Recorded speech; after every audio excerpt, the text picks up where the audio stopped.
Nós somos a primeira igreja batista em Itapevi. Que a mensagem a seguir possa abençoar sua vida. É muito bom podermos nos reunir novamente na casa de Deus e nós estarmos aqui para meditarmos da palavra. E eu quero dizer, que mais uma vez estamos iniciando um novo mês e iniciando uma nova série dentro do nosso tema sobre nova direção. E hoje nós vamos estar falando a partir deste mês da série Vivendo sob Nova Direção. O nosso objetivo nesse mês é podermos olhar para dentro de nós e vermos como nós lidamos com algumas coisas dentro da perspectiva dessa nova direção. Isso é, como nós lidamos com o dinheiro. Hoje nós vamos falar sobre isso. Nós vamos conversar como lidamos com o perdão. Enfim, nós vamos ver assuntos que trata e apresenta e mostra o nosso coração. Dentro da caminhada cristã, nós nos dizemos discípulos de Cristo. E eu sei que cada um de nós aqui chama Jesus de Senhor. Se Jesus de fato é Senhor, nós precisamos deixá-lo dirigir nossas vidas.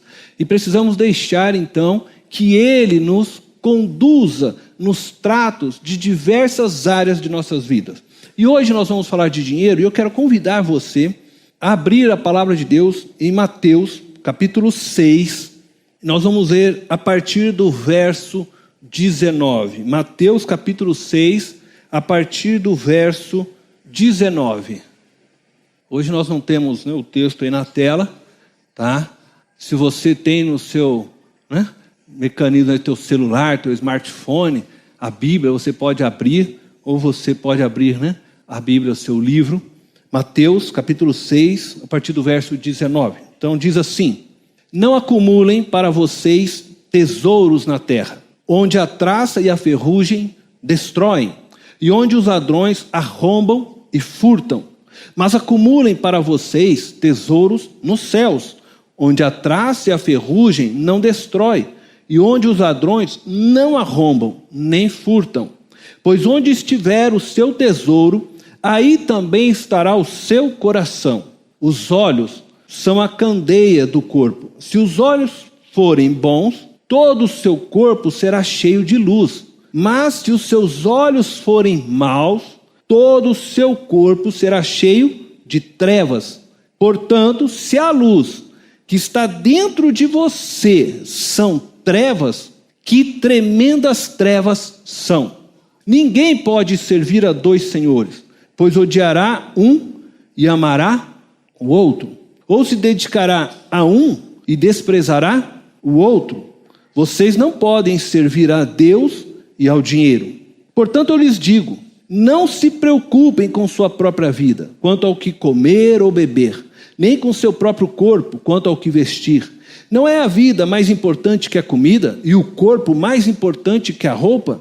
Observem as aves do céu. Não semeiam, nem colhem, nem armazenam em celeiros. Contudo, o Pai Celestial as alimenta. Não têm vocês muito mais valor do que elas? Quem de vocês, por mais que se preocupe, pode acrescentar uma hora que seja a sua vida? Por que vocês se preocupam com roupas? Vejam como crescem os lírios do campo. Eles não trabalham, nem tecem. Contudo, eu lhes digo que nem Salomão, em todo o seu esplendor, vestiu-se como um deles. Se Deus veste assim a erva do campo que hoje existe e amanhã é lançada ao fogo, não vestirá muito mais a vocês, homens de pequena fé? Portanto, não se preocupem, dizendo, que vamos comer? Ou que vamos beber? Ou que vamos vestir? Pois os pagãos é que correm atrás dessas coisas, mas o Pai Celestial sabe que vocês precisam delas. Busquem, pois, em primeiro lugar o reino de Deus e a sua justiça, e todas essas coisas lhes serão acrescentadas. Portanto, não se preocupem com o amanhã, pois o amanhã trará suas próprias preocupações. Basta a cada dia o seu próprio mal. Amém? Vamos orar? Deus eterno e poderoso, eu peço a Ti que fale conosco, Senhor, nesta manhã. Que o Senhor possa ministrar as nossas vidas, que o Senhor possa falar aos nossos corações, que a Tua palavra possa incendiar-nos e nos conduzir, de forma a lidarmos com o dinheiro, hoje mais especificamente, da maneira que lhe agrade, Senhor. Nós queremos entender aquilo que o Senhor quer realmente falar a nós. Dá-nos discernimento. Espírito Santo, nos ajude, nos conduza, nos ilumine, para que entendamos a palavra do Senhor, nosso Deus. Em nome de Jesus.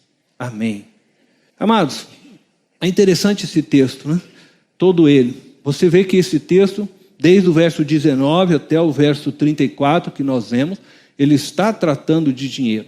A Bíblia fala muito sobre dinheiro, embora é um assunto que parece que nós, de certa forma, nos sentimos meio constrangidos de falar, diante, talvez, daquilo que a mídia hoje trabalha, a relação Deus e dinheiro, que não é o correto, que não é o bíblico, e nós vamos ver isso nesta manhã. Mas nós precisamos entender, e nós temos procurado desde o início, né, desse ano, andando aqui com vocês, olhando para todo o conceito bíblico, porque existe um grande problema entre nós cristãos. Muitos de nós gostamos muito de pegar versículos soltos da Bíblia. Sabe aquele negocinho da caixinha de promessa, né? Alguém que já teve caixinha de promessa? É uma bênção, só que é um engano. Ela é uma bênção, mas ao mesmo tempo ilude-nos. Por quê? Porque você aprende a decorar versículos. E quando você decora versículo, você talvez não entenda nada da Bíblia. E eu fui ensinado assim, no início da minha caminhada cristã. E eu decorava todos os versículos, eu gostava, eu decorava, porque se o diabo vir, né, está escrito, né? Eu queria espetar o diabo, né? Eu gostava de fazer isso, sabe?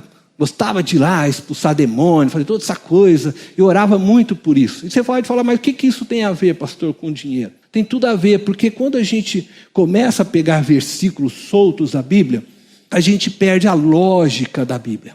Porque a Escritura tem uma lógica. As Escrituras, ela apresenta Deus para nós de capa a capa. Então você tem que ler Gênesis até o Apocalipse e entender Deus dentro desse contexto. Senão nós começamos a criar coisas que não são. E a gente pode pegar um versículo aqui, outro ali, para defender no fundo ideias que nós pensamos. E quando se trata de dinheiro, hoje em dia, muito se faz disso. E grande parte, se você assistir nas mídias por aí, quando vão falar de dinheiro, de bênção, eles usam o Velho Testamento, como eu já falei aqui para vocês, que é uma promessa para Israel de prosperidade que já não cabe mais a nós hoje. A partir do Novo Testamento, a lógica de Deus com relação ao dinheiro mudou. E nós precisamos entender isso. E é interessante porque o centro destes textos que nós vemos, destes versos, é o verso 24. Que diz assim, ninguém pode servir o quê? A dois senhores. Quando nós falamos ninguém pode servir a dois senhores, Jesus está fazendo algo aqui que talvez poucos percebam. Mas ele está tratando o dinheiro, as riquezas, como algumas versões, e algumas versões elas não traduzem a palavra dinheiro e riqueza, elas escrevem a palavra hebraica, né? Vem transliterada a palavra hebraica, que é mamon.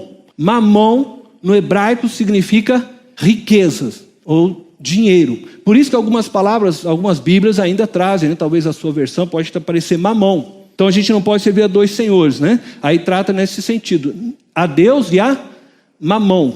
Mamon, só para nós esclarecermos, não era nenhum capeta daquela época. Não era.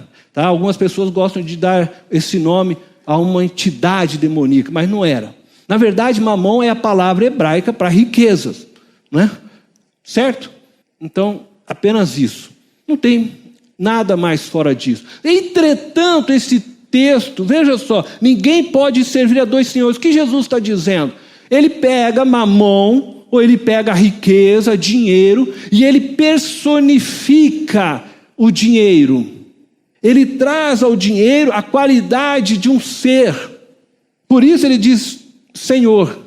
Ele usa a expressão como se a riqueza, o dinheiro, o mamon, pode se tornar o Senhor do seu coração. E é interessante isso. E você então não pode, ou você se dedica a um ou se dedica a outro.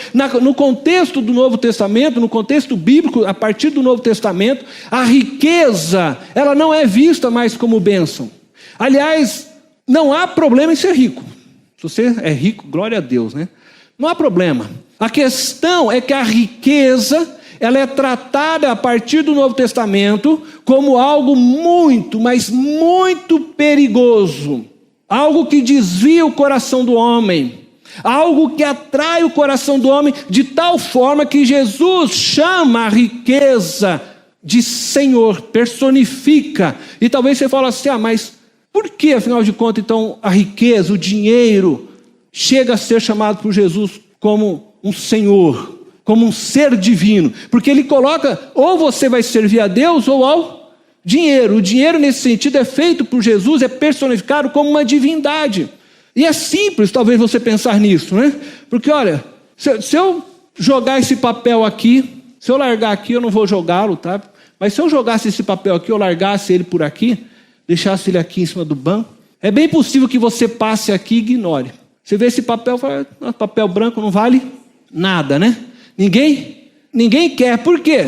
Ele não te trai, ele não te atrai, ele não desperta em você desejo, ele não te oferece nada. Não é verdade? Mas se eu pegar um papelzinho desse aqui, e se eu deixar aqui, será que até o final do culto vai estar aqui ainda? Se a gente pegar, por quê? É papel também. Se você pensar que a matéria que está aqui não vale nada, é papel, é como aquele papel. Só que este papel, depois de ter sido trabalhado, passou lá na Casa da Moeda, enfim, fez tudo, esse papel adquiriu algo que é valor. O dinheiro, ele nos atrai, por quê? Porque ele gera valor. O que significa isso? Ele dá valor às coisas. E a partir desse momento, então, ele se torna atrativo aos meus olhos, porque com ele eu posso adquirir casas, eu posso comprar um carro. O dinheiro dá valor até mesmo às pessoas. Até às pessoas. Se você fizer quem estiver fazendo aniversário, se você me convidar para o seu aniversário, você não vai precisar pagar nada. Eu vou lá, vou comer com você, vou cantar, me alegrar com você, não tem custo nenhum. Mas experimenta chamar um artista famoso, se ele não vai lhe cobrar alguma coisa para ir lá. E às vezes isso está acontecendo dentro da própria igreja, né? A gente começa a mercantilizar, porque o dinheiro começa a dar valor. Então, eu não tenho valor nenhum, mas o Neymar, por exemplo, tem muito valor. O Gabriel Jesus tem valor, os cantores aí famosos têm valor. Tem tal valor que a televisão paga para eles quantias enormes para que eles possam simplesmente aparecer lá, por exemplo, fazer a barba, né? Eu faço a barba, ninguém me paga nada, cara. Eles vão lá e faz a barba lá e ganha milhões, né? Por quê? Porque o sistema, o mercado, fez com que eles tivessem valor. É esse negocinho aqui, esse papelzinho aqui, que passa a gerir nossas vidas. E Jesus está dizendo para nós que esse sistema, gerido por Mamon, pela riqueza, não pode ser senhor de nossas vidas.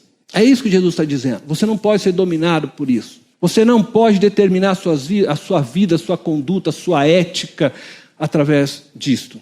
Esse aqui não me pertence não, tá? Pertence à minha esposa. Peguei emprestado, viu?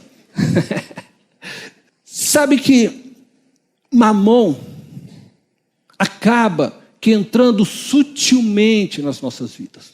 O poder que ele possui, que a riqueza possui, ela entra sutilmente. Ela não entra arrombando, entra sutilmente, despertando em nós o desejo cada vez maior por essa necessidade. E aí eu quero assim que você entenda que o centro de tudo que Jesus está falando se encontra aqui. E aí nós vamos olhar então o verso 19 diz assim: não acumulem para vocês tesouros na terra. Bom, Jesus está dizendo que nós não devemos ajuntar mamão na terra. Nós não devemos ajuntar riquezas na terra. O tesouro está falando de riquezas. Ele diz que aquilo que a gente ajunta aqui na terra, a traça e a ferrugem, o ladrão, vai levar. O que você pode ajuntar na terra? Casas, carros, bastante papel e dinheiro, né?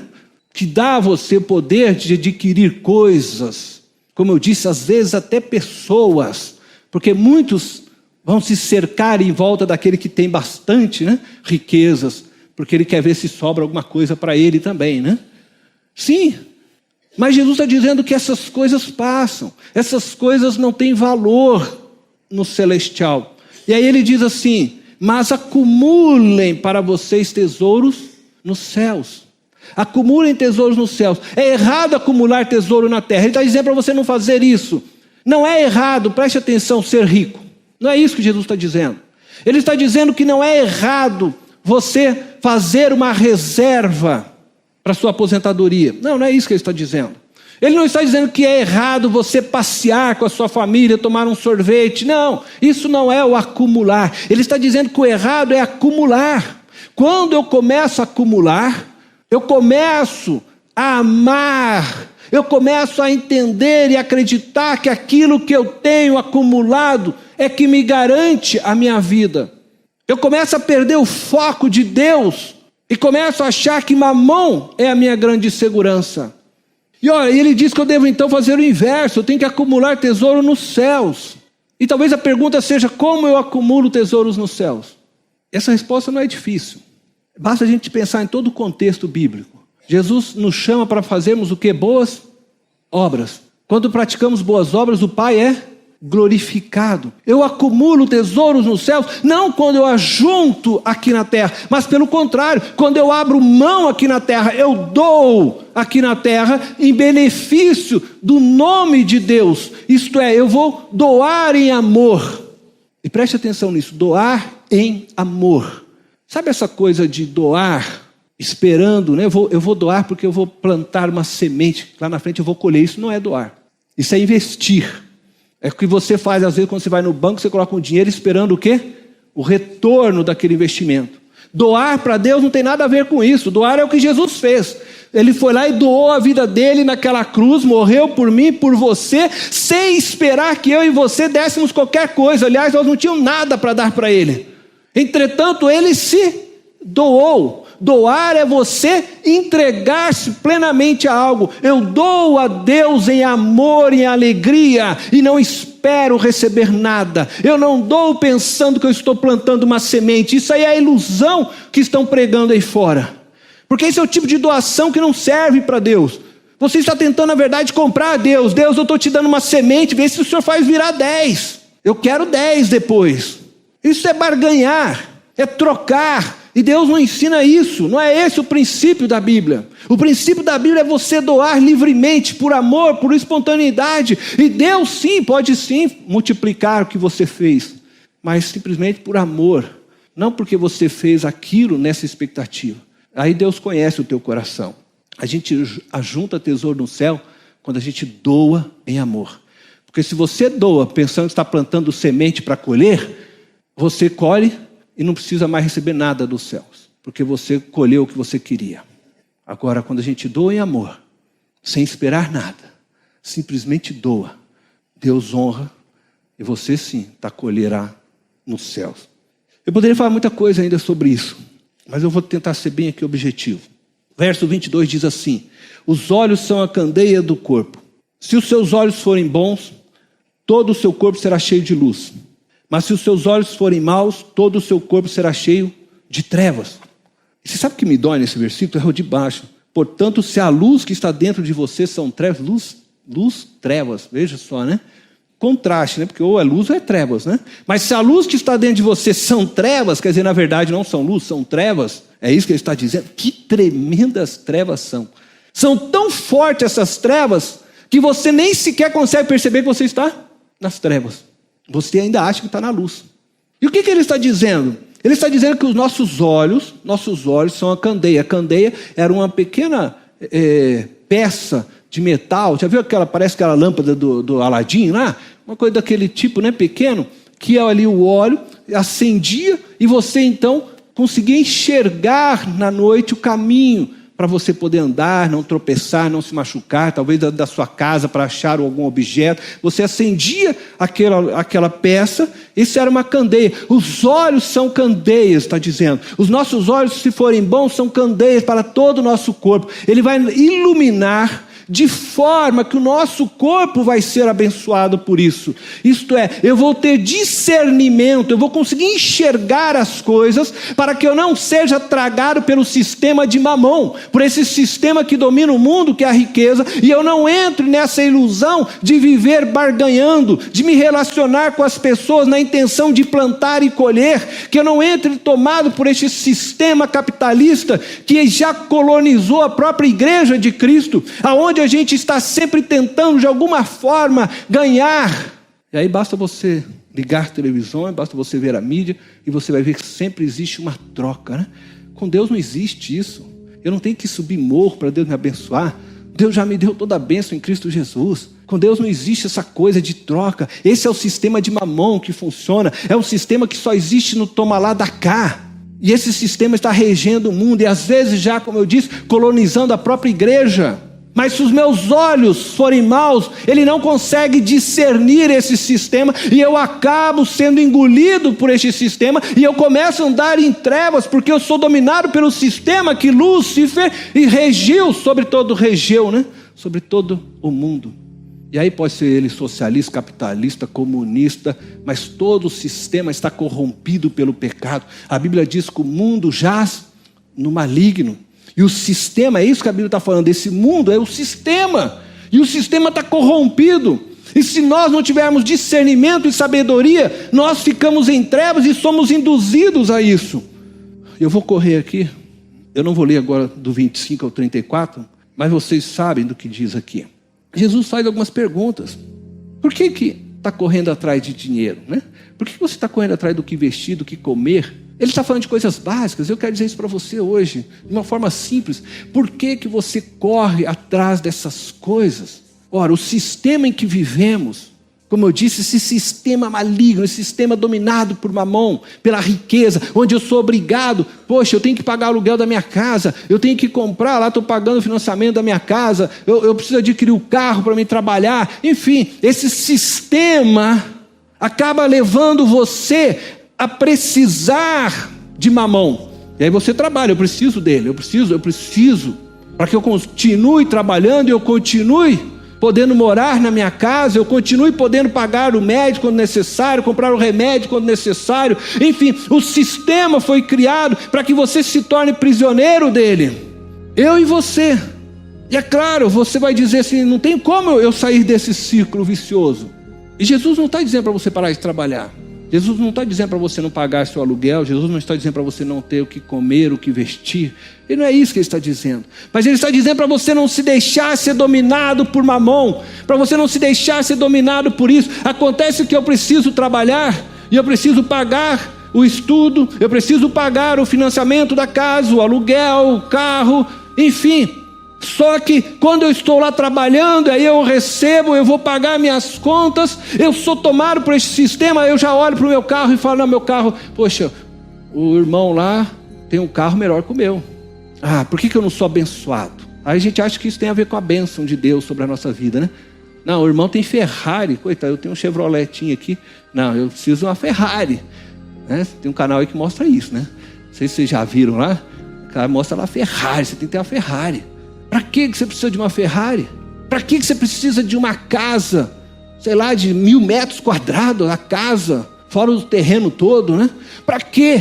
Para você dizer para as pessoas que você tem uma Ferrari? Para você dizer para as pessoas que eu tenho uma mansão? Para você aparecer na televisão e dizer que eu sou, né? Olha como eu sou abençoado por Deus? Isso não é bênção de Deus, isso é um engano. Isso é o que o sistema de Mamon vende para nós. E nós precisamos entender, porque Jesus, no conceito bíblico, diz: se você tiver o que comer, vestir, esteja satisfeito, contente. 1 Timóteo capítulo 6, esteja contente. Essa é a lógica do reino. A lógica do reino é que você possa ter para doar. Em Efésios capítulo 4, você vai ler isso. Trabalhe para adquirir aquilo que você necessita. Você conseguiu, pagou a conta lá do seu carro, pagou o teu aluguel, pagou, opa, sobrou dinheiro, minha esposa, que maravilha, ó, a gente fez as compras, sobrou dinheiro, então eu vou ajudar, eu vou investir num missionário, eu vou investir no projeto lá da igreja, eu vou investir na vida de alguém que eu conheço, que está carecendo neste momento. Eu vou investir porque é isso que Deus deseja, e dessa forma eu glorifico a Deus. E quando eu tenho um coração disposto a doar, mais Deus me abençoa, porque Deus abençoa aquele que é fiel no pouco, e mais Ele vai te dar, para que você continue dando mais. Não é para que você aumente as suas riquezas, não é para acumular riqueza, é isso que Ele diz: não acumulem, distribua o que você tem. Louco, esta noite vão pedir a tua alma.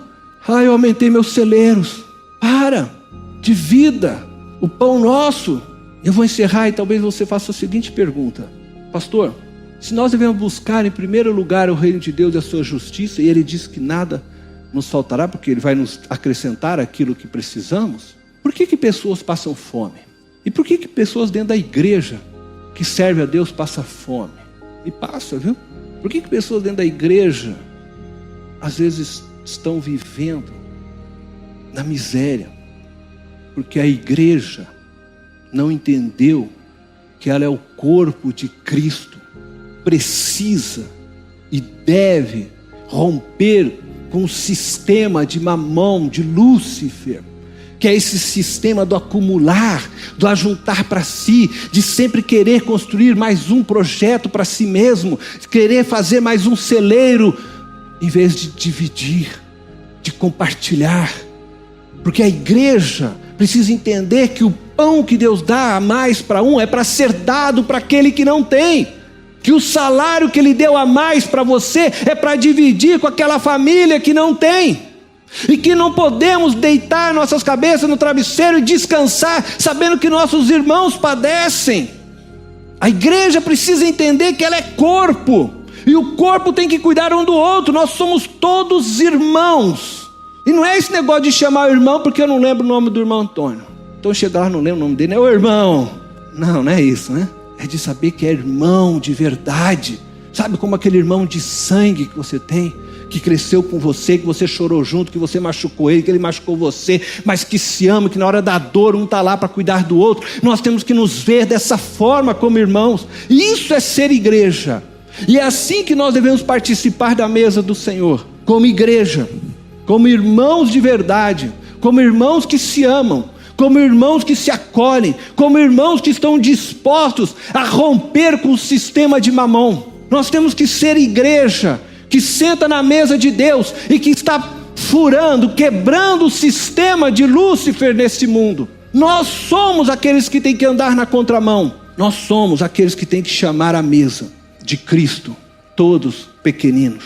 E é interessante que Jesus, quando fala da festa das bodas, Ele manda chamar todos que a sociedade marginalizava. Vai buscar aquelas pessoas que estão jogadas na rua, traz lá o leproso, traz aquele que não tem nada, que está jogado, está mendigando, traz para essa festa. Nós temos que nos ver como igreja, e é esses que nós temos que convidar para vir participar da mesa. Aqueles que estão em pecado, não aqueles que se julgam santos, perfeitos. Porque aquele que se julga santo e perfeito não percebeu ainda a sua imperfeição, não enxergou ainda o seu pecado.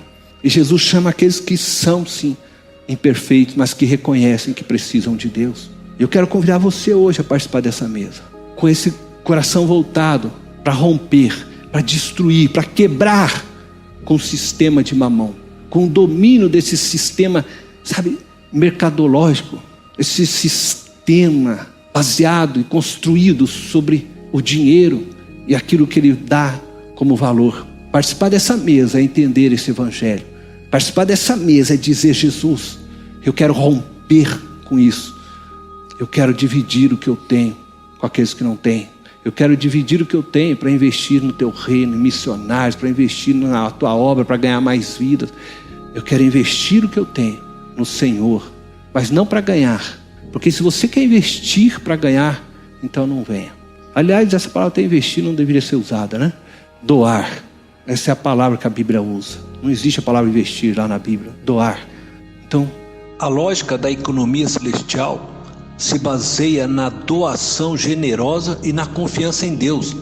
Na medida que eu compartilho as provisões de Deus, irmãos são abençoados, Deus é glorificado e Deus me confiará mais para que eu possa doar ainda mais, e mais irmãos serão abençoados, e mais Deus será glorificado, e mais o sistema econômico de Lúcifer se quebrará.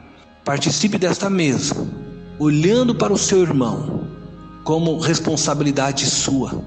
Seja um com ele. Que Deus nos abençoe por meio do pão e do cálice. Esta foi mais uma mensagem especial da Primeira Igreja Batista em Itapevi. Que Deus te abençoe.